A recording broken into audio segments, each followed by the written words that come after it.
New tonight, dramatic video of a chase that ended with a deadly police shooting. It happened in Ames near the Iowa State campus Monday. A police video shows 19-year-old Tyler Comstock ramming a squad car in an effort to get away, and at one point he starts driving in reverse. An officer fired 7 shots at the truck, hitting the teenager twice. County attorney says the shooting was justified. Slowing down. Slowing down. Slowing down. Looks like it may be stopping here.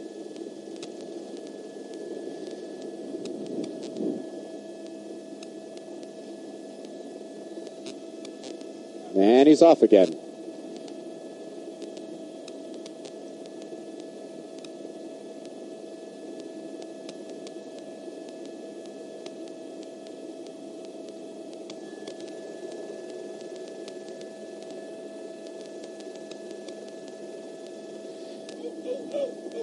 Wow. Oh, wow. Wow. 10-4-77, northbound from 277. Trooper Brandon Jolly warned us what was happening. They're chasing somebody. A chase. His colleague needed backup. And within seconds, our trooper car shot into traffic going south on I-77. The engine revving, blue lights flashing, and the sirens wailing.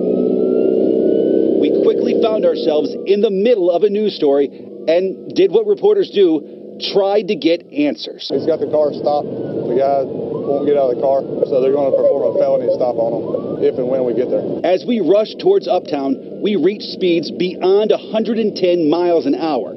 Our cameras capturing what few people ever get the chance to see. We moved in and out of traffic, most cars darting out of our way, some not. And then we got to the scene at the southwest corner of Uptown on I-77. Y'all stay in the car. From inside the cruiser, we could see the suspect, his hands up, and after a few seconds, he backed into troopers so they could handcuff him. Our trooper was still mic'd up, so we could hear the suspect try to explain himself. I've got somewhere to pull off it. The trooper who began the chase told us it all started as a simple seatbelt stop. He just wouldn't stop. After more than a mile, the trooper called in backup, and that's when our trooper and others jumped into action. A pickup truck suddenly swerves into a car, ramming it off the road, then flipping on its side. This dangerous crash on a San Diego freeway happening Saturday during busy traffic. The drivers, both women, officials say something led to an altercation. Watch as the truck pulls alongside that silver sedan, then loses control. Police now investigating this as a possible case of extreme road rage. Look here, some pretty wild videos. A man stole a U-Haul truck and led officers on a 90-mile chase that went through Anaheim. It appears the suspect tried to fool the officers. When he pulled over, he waited for them to get out of their cruisers and then made a U-turn and takes off again. The chase ended under a bridge. You can see police with their guns drawn, eventually arresting this troublemaker.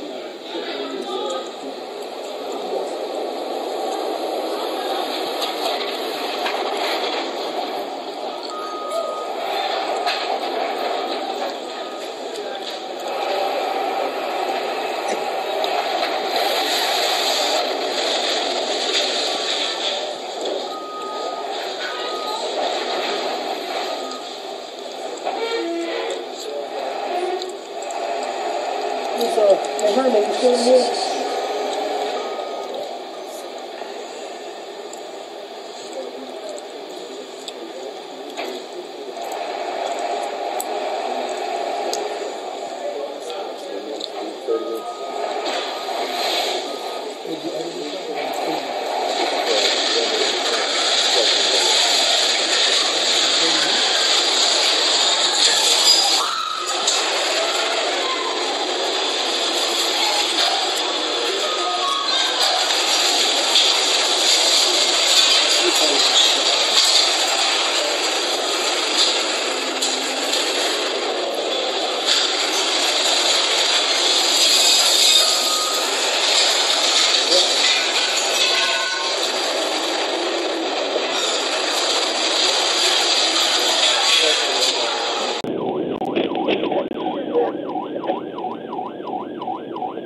Everyone,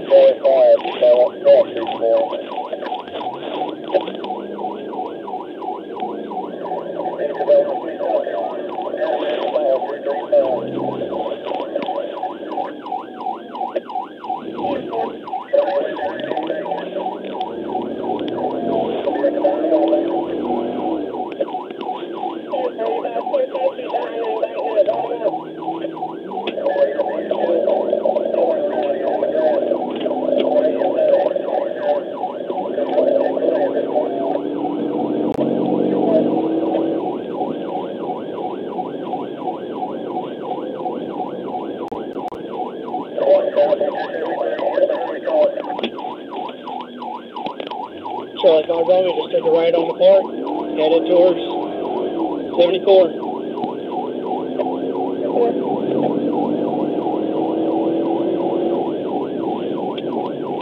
Charlie 5 Bravo, we got a 1050, at 74 Park, 74 Park.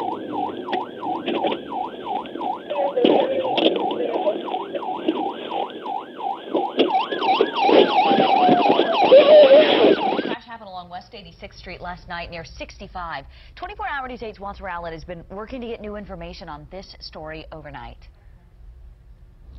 In checking with IMPD, the man they have in custody, they believe is a homicide suspect. However, they're being very tight-lipped as to which homicide he is wanted for, and that's what started this whole chase early this morning. Now, let's show you the scene. This is what it looked like shortly after that chase ended off of 86th in Michigan. IMPD officers telling us that they were following this possible homicide suspect when he got into an SUV. They tried to pull him over. He then took off.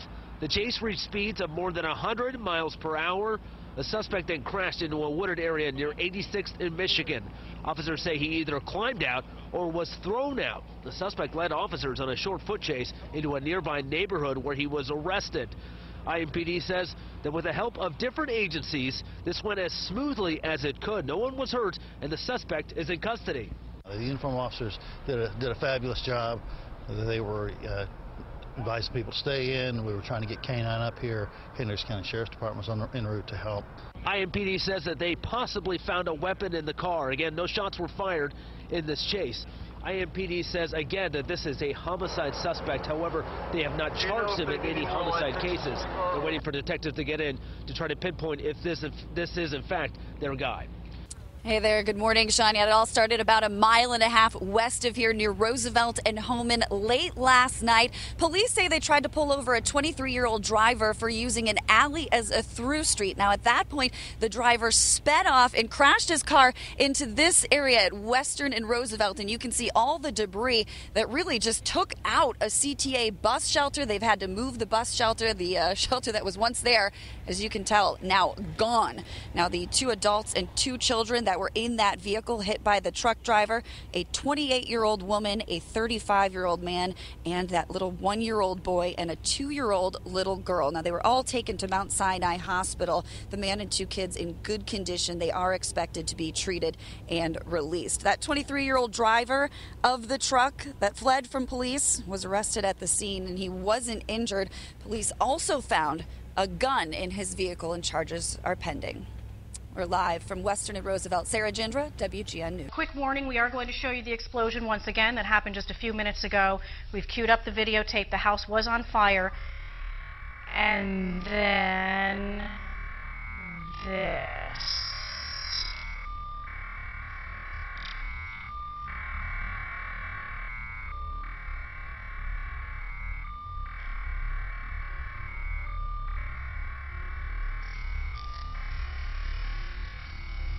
A massive blast from the fire that appeared to be coming from the 2nd floor of the house on Mill Pond Road. At this point, debris on the front lawn, burning debris in the backwoods, which has sort of set off a bit of a forest fire in that area. The entire house is fully engulfed.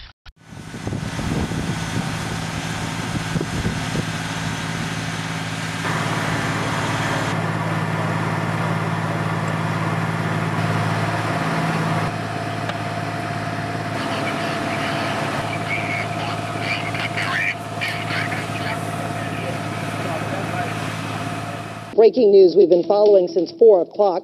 A dangerous chain of events on local roads here Here's what we now know. Police say a short time ago, CMPD officers were following a car in the southbound lanes of I-85 because the driver, they say, was speeding and the car had stolen plates. Officers say that the driver pulled over near Little Rock Road and pushed a woman out of the car. The driver, they say, then took off again, but that woman was hit by a car. She does have serious injuries. We're giving you a live look now at 85 where traffic has certainly been affected. You can see the cars are slowly getting by that section. Now, this is near Little Rock Road. From there, officers continue to chase the suspect onto I-485. The car then crashed into a pole on the Brookshire Freeway. Debris from that crash then flew into the air and it hit another car, causing that car to crash. No one was hurt in the other car. The suspect in the chase was eventually caught. He's been arrested. We will continue to update you on this story as we someone get inside an SUV known to have outstanding warrants. So the officer ran the license plate, which came back with warrants attached to the registered owner. That officer then tried to pull the vehicle over at Hannah and Lewis. Now, Fort Wayne City Police spokesperson Officer Chris Felton says the driver fled onto residential side streets, avoiding stop sticks and running stoplights. Around 2.5 miles later, the SUV blew through a red light at Anthony and Rudisill, crashing into another vehicle. A man and a woman in a small pickup truck were seriously injured, at least one of them being ejected from the truck. As for the SUV, it slammed into a tree. The driver was taken into custody, but the passenger ran off. About 30 minutes after the crash, though, police received a call about a burglary in process at a home on Lily Street, exactly 1 block to the west. Officers took off down an alley and eventually grabbed that suspect at the home in the 3900 block. It's the same home where K-9 officer Django initially led officers in trying to find the passenger. Police later confirmed the man they grabbed on Lily Street was in fact the passenger of the SUV. Investigators also found narcotics and an undisclosed amount of cash inside the vehicle. Both the driver and the passenger in that SUV are known gang members. Police have not released details on the warrants involved or which gang this two might be involved with. The names of all the people involved have not been released this morning. The incident is still under investigation. Live in the newsroom, Rod Hissong, News Channel 15.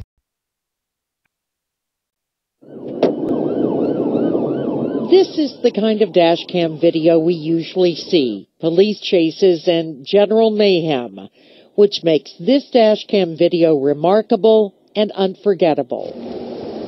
Saturday afternoon, Rosenberg Police Sergeant Ariel Soltura was on patrol, driving through an apartment complex parking lot when he saw a young man. He slowed down. And I saw him that he was actually throwing up a football, and you can tell that he was actually playing by himself. He wasn't just waiting for more kids to arrive. Soltura could have continued driving. Instead, he stopped. I literally got out the car.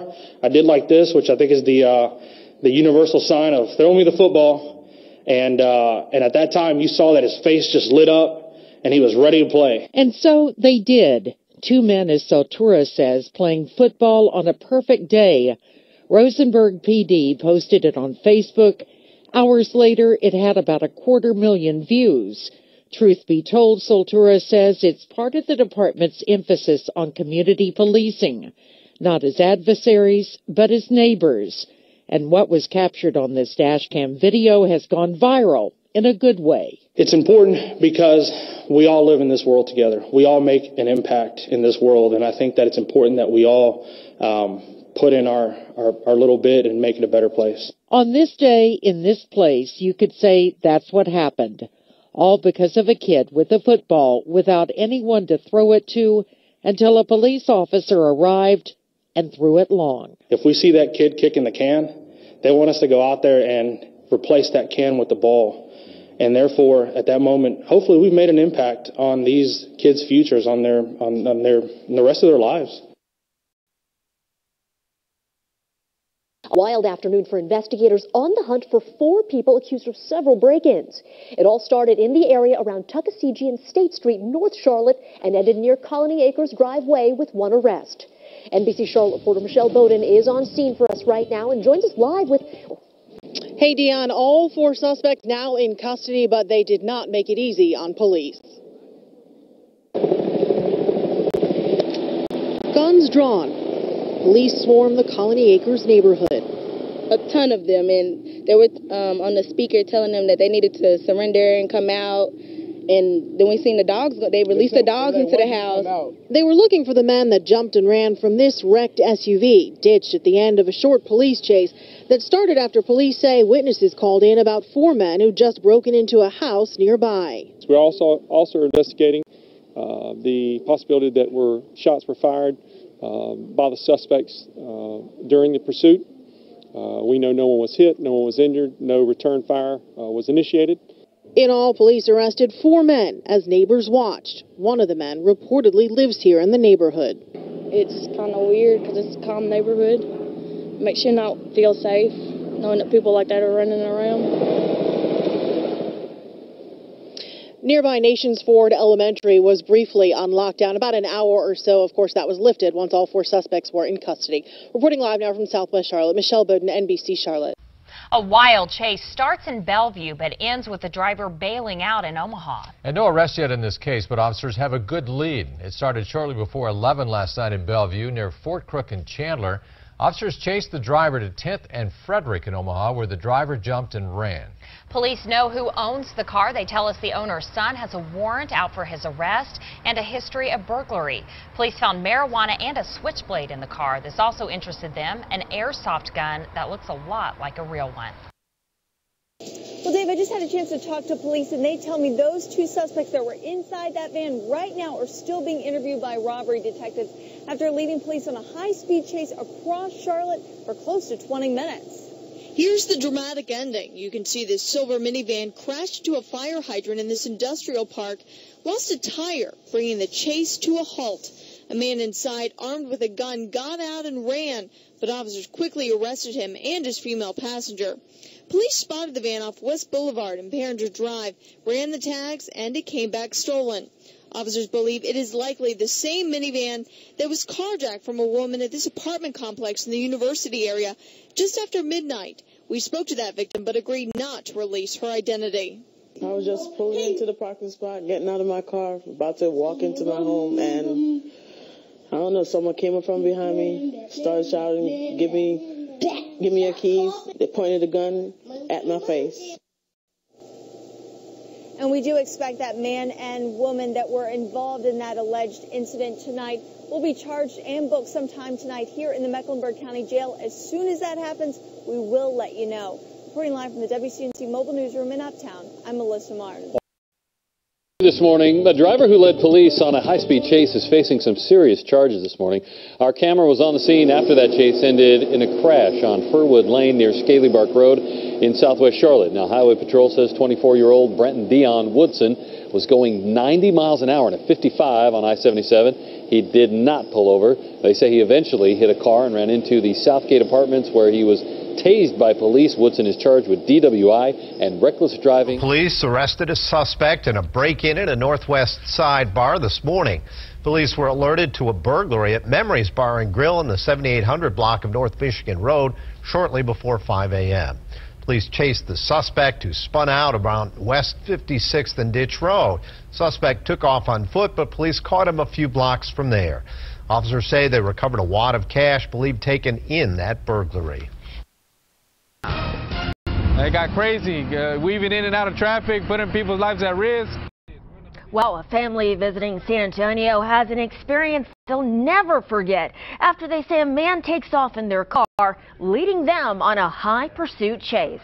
Good evening and thank you for joining us. Well, that high-speed chase turned into a very dangerous situation on I-35 today as they hit speeds of at least 90 miles per hour. Bexar County Sheriff's deputies raced after a truck reported stolen from a Southside flea market. Rogelio Mares tracked down exclusive video of this chase and joins us live with a story you'll see only on KENS 5. Rogelio? Yeah, guys, we're live here from the corner of Laredo and San Jacinto Street. Earlier today, Bexar County Sheriff's deputies took their suspect into custody. A family, as you said, was in town on vacation from Houston when their trip quite literally took an incredible turn. Planning a family trip usually involves planning which cars to take and who sits where. Fiesta weekend. This family made the short drive from Houston to, go to Riverwalk and all that to experience the day. That truck's worth like $20,000. And ended up capturing the most unexpected of family memories. We saw the guy pulling off in the truck. Deputies say 29-year-old Felix Garza took off with their truck, and the family decided to give chase. We started chasing them, going about 130 miles per hour on the interstate. Peeling out from Traders Village and heading north on 35. It got crazy, weaving in and out of traffic, putting people's lives at risk. The truck alone is probably worth, with everything on it, probably like $80,000. Eventually, sheriff's deputies joined the family in its pursuit. One of them had a gun drawn at him, and the other one just handcuffed him and put him in the truck. Garza ended up taking a trip of his own to the magistrate's office downtown. As for the family's trip, I hope it doesn't change your impression. Nah. It seems they'll get over it. Chase down in Bixby ends in an instant when a car slams head-on into a dump truck. And police say it might not have been an accident. News on 6 reporter Allison Harris tells us why tonight at 10. Allison. Scott, traffic is back to normal on this Bixby road tonight, but it came to an abrupt halt earlier this afternoon when a father watched his son crash into oncoming traffic, ending his life. Witnesses say it sounded like an explosion. All of a sudden I heard this explosion and looked over there, and there was nothing but smoke and flames. This car slammed into this dump truck head-on, going 85 miles an hour. A police officer, not anticipating the crash, hit the back of the car, then fire. Firefighters saved the dump truck driver, and the officer's okay, but police say the 19-year-old in the car, a Bixby man, AWOL from the Air Force, likely didn't want to be saved. Police say he sped up and swerved into oncoming traffic to hit the dump truck. The teenager's father called police at 3 o'clock, telling them his son was suicidal. He followed his son from 131st and Sheridan, and police fell in behind. The father watched his son crash and die. He was obviously upset. He had witnessed the incident. We do have members of his church family with him tonight. Sad. Made me very sad. And we just got the name of the man who was killed in this accident. It is Justin Ryan Phillips. We reached out to the Air Force to see if he did deploy. We have not heard back. Quite odd, especially their conversation that they have about it before they do it, and then for them to actually do it in the back of my car. It was very odd.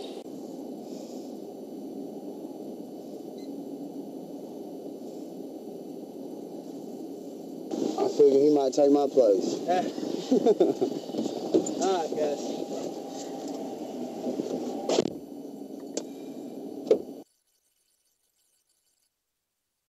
You're going to have to be gay for a second. Nasty dog, I'm telling you. You want it? Try to suck some of your saliva off of the dog. I would do. Oh my God, I'm sick. I'd swallow him if I was you, dude. Don't suck on him, swallow him, homie. 23-year-old Maceo Fulmore's face is covered in cuts in this mugshot we got today. It's not clear if those scrapes came from his allegedly drunken drive through the south side or at the hands of the people who dragged him from his SUV and beat him. And it's like a movie skin, you know what I'm saying? Boom, boom, boom, boom, boom, and it was over. Gino Kuchik's pizza shop is right across the street from where all of this went down. The Jeep's front end was already smashed in when it pulled onto East Carson Street, hit a couple of cars, then backed up into the front of Diesel nightclub. The driver then tried to speed off, smoke pouring from its underside before getting wedged between two other cars right in front of a crosswalk. He could have killed a bunch of people because of heavy traffic going on that time. This was a little after 2 a.m. early Saturday. Hundreds of people were on the sidewalk, including Randy Juback, who recorded this video with his cell phone. When he backed up into that building, I was running along with my camera trying to stay with it, and I got him just as he went into the building, and I'm standing here, and then seeing him into the building, he starts coming forward again. I'm like, oh, is he going to come straight across? Police arrested Fulmore after pedestrians pulled him out of the SUV. Most of the damage has been fixed up. Diesel put a black wooden board over the hole in its wall. Police say Fulmore hit as many as 10 cars, 2 street signs, a fire hydrant, and ran over one man's foot. Kuchik hopes this latest crazy incident doesn't scare people away from the south side, but either way, when crime happens here, it hurts his business. That's the busiest time for us. When the things happens like that, crowd leaves the shops and look at the things, so it kind of hurts us too. I can tell you that man whose foot was run over is doing fine now. Fulmore is facing 16 charges and being held on $50,000 bail. Reporting live on the South Side, Bob Hazen, Pittsburgh's Action News. Investigators say a bad breakup likely led a Wyoming man to shoot a Maquoketa police officer, then himself. Prosecutors say 30-year-old Aaron Scott broke up with his girlfriend an hour before the April 1st shootout that wounded Sergeant Brendan Zimet. Today, investigators released dash cam video of that shootout showing the moment Scott opened fire with an SKS assault rifle. Scott then drove away. Police later found his truck crashed in a ditch in Clinton County. Scott shot and killed himself. KCRG TV 9's Katie Wiedemann is live in Maquoketa with more. And Katie, how is that police officer doing? Doctors have cleared him to return to work here at the police station starting tomorrow. Meanwhile, investigators say the best way to explain that dramatic shootout is through dash cam video. Scott had a small arsenal when he left his Jones County home on April 1st. Investigators say he had 4 guns and plenty of ammo.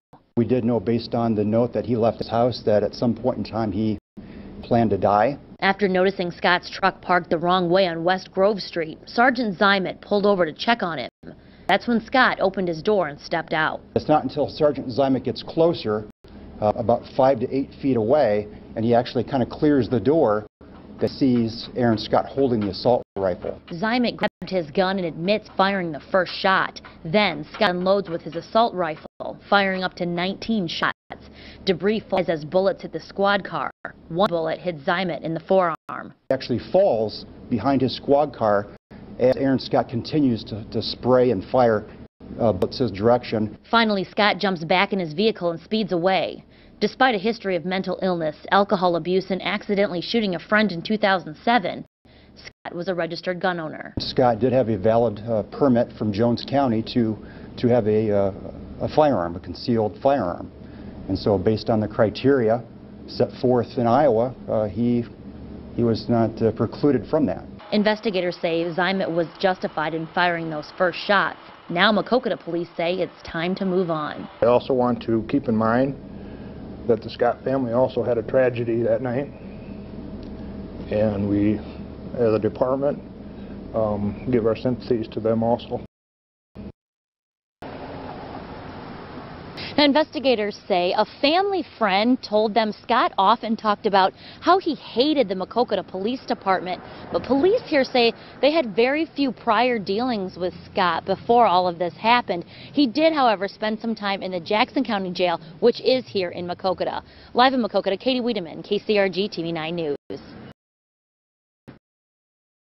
Is a cockadoodle whodunit.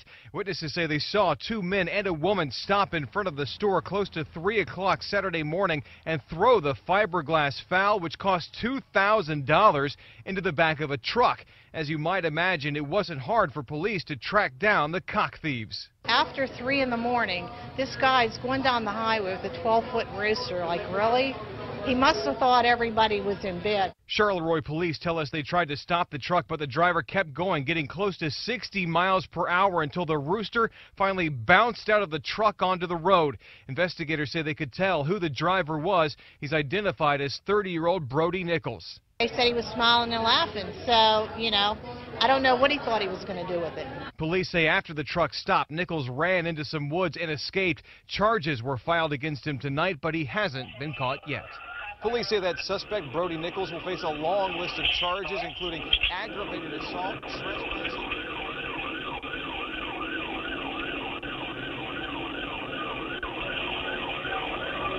Can you get in front of him?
Regina Harris arrested accused of shoplifting from this Walmart at Christown Shopping Center.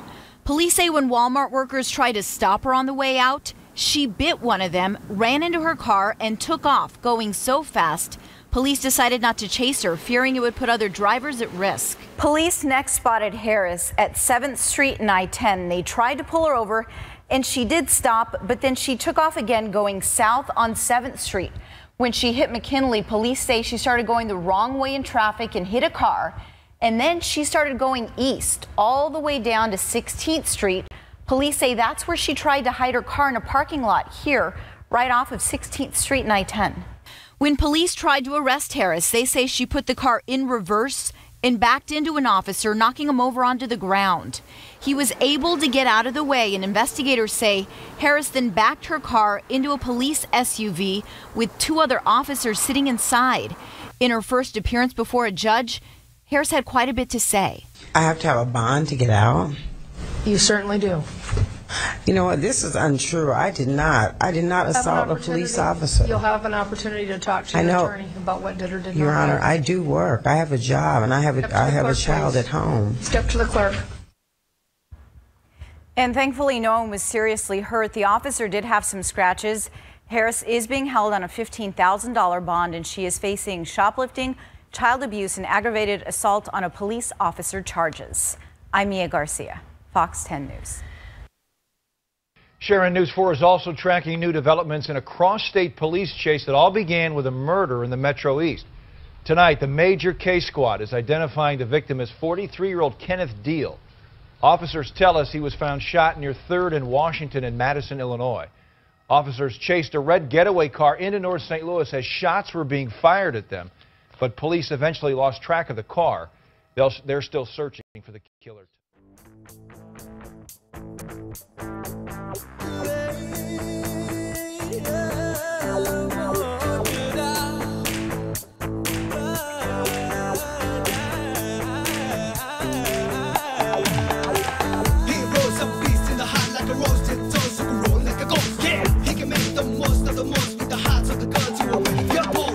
Breaking news కొంచెం వినుకోండ్రోయ్ నా girl friend కత్తి లాంటి అమ్మాయి waiting list చీటి చించుకోండ్రోయ్ నా Beth confirm అయిపోయిందోయ్ Google search చేస్తే very guilty and I'm too ready love money oh yeah yeah oh yeah yeah oh yeah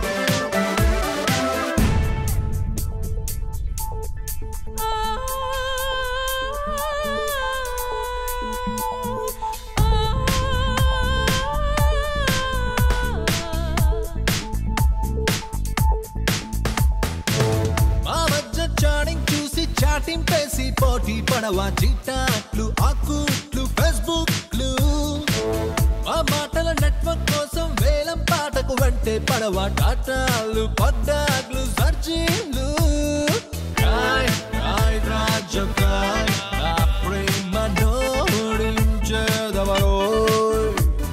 sweet సంద్రాన sweet పెట్టేస్తా నా ప్రేమలోతు ముంచేసి చూపిస్తా